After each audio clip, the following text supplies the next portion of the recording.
Continuamos hoy nuestro recorrido por el libro de los Salmos y llegamos al maravilloso Salmo 27. Es un salmo muy conocido. En nuestro programa anterior consideramos el primer versículo y creemos que hoy deberíamos seguir avanzando un poco más en esto. Este salmo se divide de una forma natural en dos partes principales. En primer lugar tenemos la provisión que Dios hace para dar aliento, estímulo y confianza a los suyos. Eso lo vemos en los versículos 1 al 6. Luego, en lo que resta del Salmo, tenemos una oración. Esta es una oración solicitando ayuda y sustento. Usted podrá ver que aquel que tiene la confianza necesaria irá a la fuente en oración y hablará con él acerca de su necesidad. Este salmo comienza de una manera muy hermosa. Probablemente es uno de los salmos más espirituales. Y cuando decimos eso, reconocemos que esto parecería algo como lo que uno no quisiera que pareciera. Es decir, como una clase de mezcolanza para los creyentes, y no creemos que esto sea así, de ninguna manera. Creemos que este es un salmo con un mensaje para nuestros corazones y para nuestra vida. Y comienza de la siguiente manera. Escuche usted el versículo primero. Jehová es mi luz y mi salvación. ¿De quién temeré? Jehová es la fortaleza de mi vida. ¿De quién he de atemorizarme? Usted puede notar que aquí, una vez más, tenemos esta situación de él y yo. Jehová es mi luz. El decir eso es una cosa, y es muy diferente el decir que Dios es luz. Allá en la primera epístola del apóstol Juan, tenemos tres definiciones de Dios. Dios es luz, Dios es amor, y Dios es vida. Y los tres aparecen aquí en este salmo y son reconocidas por este salmista. Él es mi luz. Él es un Dios santo, y Él es quien dirige y quien me guía por la luz de su palabra, porque el salmista podrá decir más adelante, tu palabra es lámpara y luz en mi camino, en el camino de mi vida. Luego dice, y mi salvación. Y esto habla del amor de Dios, porque fue el amor de Dios lo que proveyó salvación para nosotros. Y esa salvación solamente se obtiene, por supuesto, a través del Señor Jesucristo. Allá en el Evangelio según San Juan, capítulo 3, versículo 16, leemos, porque de tal manera amó Dios al mundo, que ha dado a su Hijo unigénito. Ahora, Dios no amó de tal manera para salvar al mundo. Dios amó de tal manera al mundo que Él proveyó una salvación para todos los pecadores. Y ellos tienen que ir a Él por su camino. Y esa salvación tiene sus condiciones. Como lo dijo Simón Pedro allá en Hechos capítulo 4 versículo 12. Y en ningún otro hay salvación, porque no hay otro nombre bajo el cielo dado a los hombres en que podamos ser salvos. Y esa es la salvación de la cual está hablando David. Jehová es mi luz y mi salvación. ¿De quién temeré? Él es mi luz, Él es mi salvación. Y luego dice, Jehová es la fortaleza de mi vida. O sea que Él me da vida. Él no solo da vida, sino que Él nos da el poder para vivir esa vida aquí en la tierra. Todo esto está en este primer versículo. Ahora en el versículo 2 leemos, cuando se juntaron contra mí los malignos, mis angustiadores y mis enemigos, para comer mis carnes, ellos tropezaron y cayeron. Y David nuevamente, pensamos nosotros, está aquí echando una mirada al pasado, a lo que ocurrió en su propia vida, a la época cuando su vida estaba en peligro. David comenzó como un pastor, y su vida estuvo llena de peligros, como cuando él tuvo que atacar a un león y a un oso. Eso es algo que usted no tiene que hacer todos los días. No sé en lo que a usted se refiere, amigo oyente, pero yo no me encuentro con un león o un oso todos los días. Y si lo hago, pues espero que el animal se encuentre del otro lado de las rejas. Pero hay muchos leones y osos que están andando por nuestras calles en el presente. Hay muchos que están tratando de devorarlo a usted. Son como un león rugiente que va de un lugar a otro buscando a quien devorar. Luego en el versículo 3 de este Salmo 25 encontramos lo siguiente. Aunque un ejército acampe contra mí, no temerá mi corazón. Aunque contra mí se levante guerra, yo estaré confiado. Y esa es una confianza en Dios. Esa es la provisión que Dios ha hecho por los suyos en la actualidad. ¿Ha notado usted que cada vez que el Señor Jesucristo hablaba a sus discípulos después de su resurrección, Él comenzaba diciendo, no temáis, no temáis? ¿Ha notado usted eso, amigo oyente? Yo tengo hoy un Salvador resucitado y pienso que el temor nos llega muchas veces. Nosotros lo podemos sentir. Yo tengo que recordar esto cuando me subo al techo de la casa, por ejemplo, para hacer alguna reparación, porque, bueno, tengo un temor natural de que puedo caerme. Quizá pueda caerme de la escalera o aún caerme del techo de la casa y, por supuesto, no quiero que eso me suceda. Pero cuando tengo ese temor, yo tengo que recordar que cuando estoy allá arriba, debo recordar, decirle al Señor, tú estás conmigo, yo tengo confianza en ti. Y eso me ayuda mucho. Notemos ahora lo que dice aquí el versículo 4 de este Salmo 27. Una cosa he demandado a Jehová, esta buscaré, que esté yo en la casa de Jehová todos los días de mi vida, para contemplar la hermosura de Jehová y para inquirir en su templo. Y este es un versículo muy rico. David había aguzado, tallado su vida hasta que ésta quedó muy aguda. Una cosa he demandado a Jehová. Y usted recordará que el apóstol Pablo hizo eso con su vida. Allá en su carta a los Filipenses, capítulo 3, versículos 13 y 14, dijo, pero una cosa hago, olvidando ciertamente lo que queda atrás, y extendiéndome a lo que está delante, prosigo a la meta, al premio del supremo llamamiento de Dios en Cristo Jesús. En estos días, amigo oyente, nosotros debemos aguzar nuestra vida de la misma manera en que uno le saca punta a un lápiz hasta poder escribir con él. Tiene que seguir aguzándola. En el día de hoy nuestras vidas son tan complicadas. Uno encuentra que la mayor parte de la vida la pasa de la misma manera que lo hacía Marta, en una cocina muy ocupada. Ella estaba sobrecargada con tantas cosas que hacer. Pobre Marta. Ella buscaba una olla para cocinar algo, luego buscaba otra para hervir algo diferente, y más tarde conseguía otra más para hervir las papas, y en ese instante se le caía algo en la cocina, y ella se sentía frustrada, tratando de hacerlo todo a la vez. Y tratar de hacer las cosas así, amigo oyente, complica demasiado nuestra vida en la actualidad, y nos sentimos frustrados, nos hallamos todo el tiempo en un estado de depresión y tensión. Y qué bueno es poder quitarse la carga de encima. Uno tiene que tratar de reducir la carga de la vida a lo más mínimo posible. ¿Cuántos de nosotros, amigo oyente, nos pasamos la vida tan ocupados, corriendo de un lado para otro, afanados y turbados con muchas cosas? Pero usted puede notar lo que era para David. Él dijo, una cosa he demandado a Jehová, esta buscaré, que esté yo en la casa de Jehová todos los días de mi vida. Ahora no pensamos que David tuviera la intención de ir a dormir al tabernáculo. No creemos que eso quiera decir que nosotros deberíamos ir a dormir en un banco de la iglesia, especialmente durante los cultos. Pero lo que él está diciendo es esto, que David trajo a Jerusalén el arca y la colocó en un tabernáculo, y él quería edificar un templo para Dios. ¿Por qué?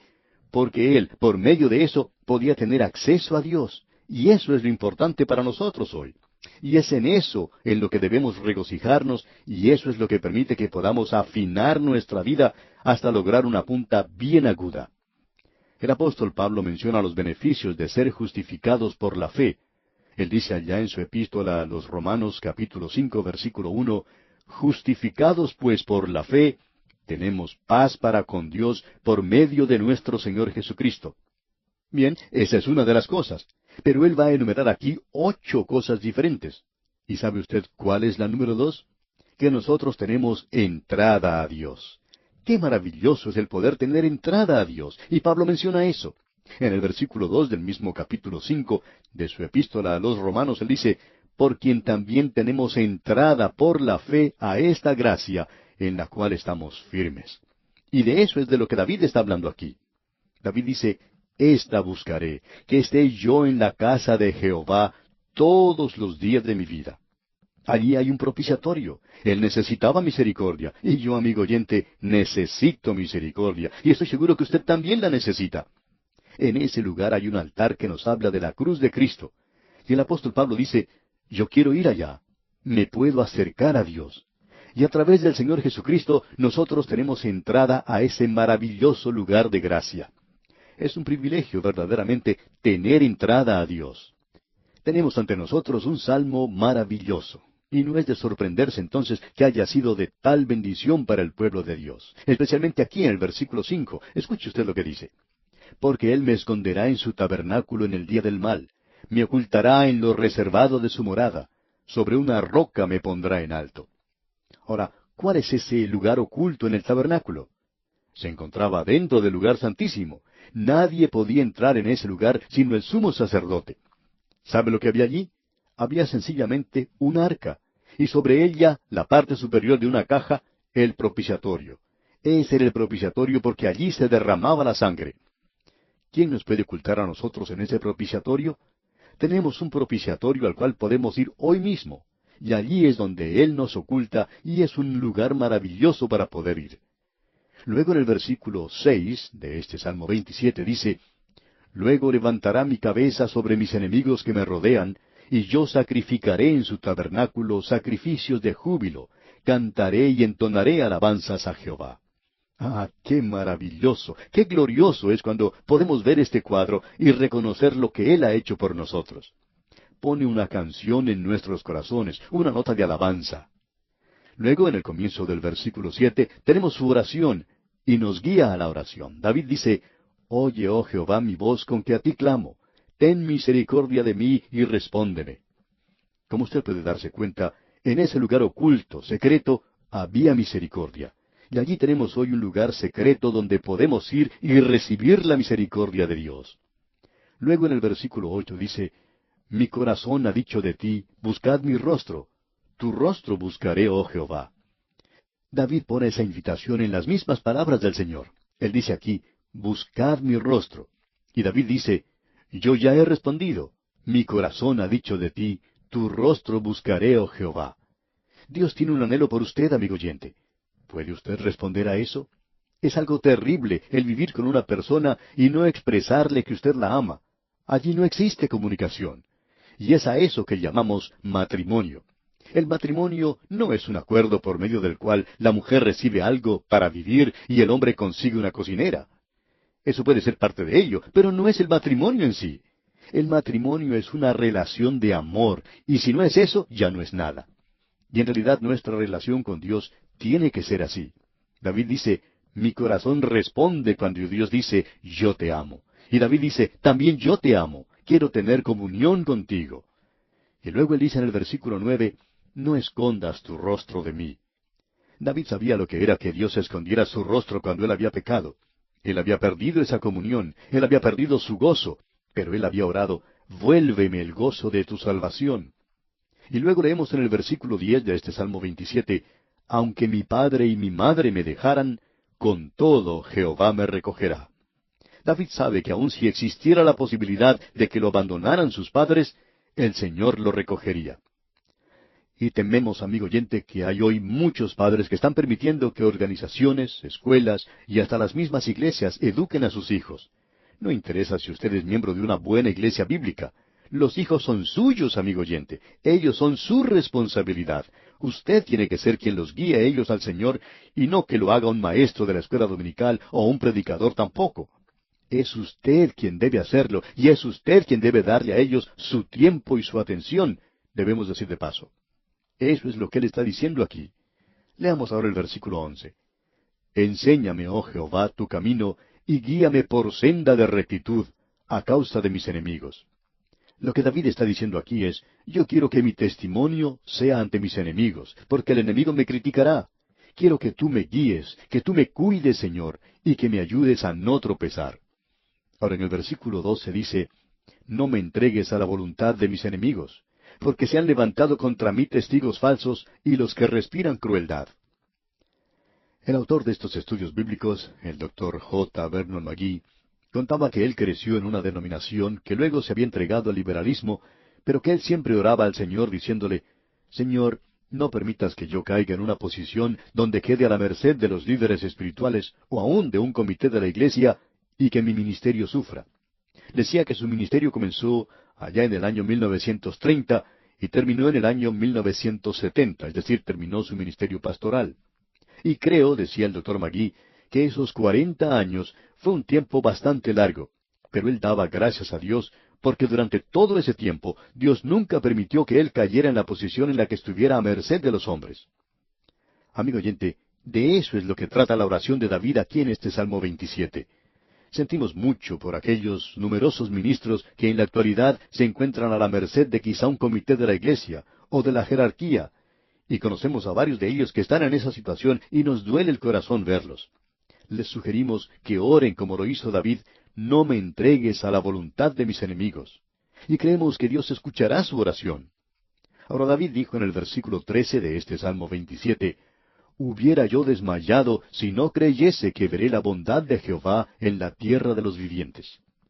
Aún en este mundo, en la actualidad, uno puede ver la bondad del Señor, y cuán maravilloso es eso. Luego dice en el versículo 14, aguarda a Jehová, esfuérzate y aliéntese tu corazón. Sí, espera a Jehová.